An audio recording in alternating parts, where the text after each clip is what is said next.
Do you believe the gospel writers were eyewitnesses? Do you believe the gospel writers were eyewitnesses? Gospel what?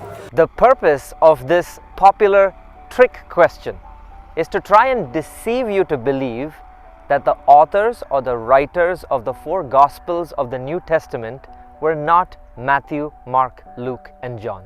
To test your knowledge, they'll ask you whether the writers of the 4 Gospels were actually part of the 12 disciples of Jesus Christ, to try and prove to you that the ones who wrote the Gospels were not the ones who actually learned from Jesus.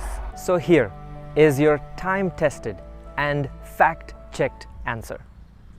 Yes, there were thousands of eyewitnesses to the life, the teachings, and the miracles of Jesus Christ.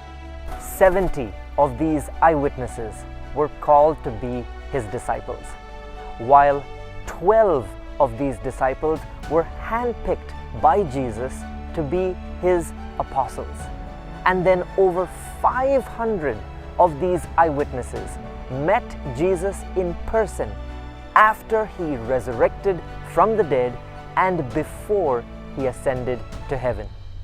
So all these eyewitnesses were responsible originally for the writings and the verifications of the Gospels, while the 4 Gospels were attributed to the 4 men who were originally responsible for compiling them: Matthew, Mark, Luke, and John.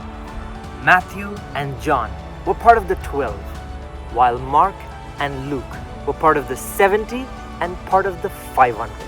So yes, all 4 gospel writers were first-hand eyewitnesses to the life, the teachings, and the miracles of Jesus Christ.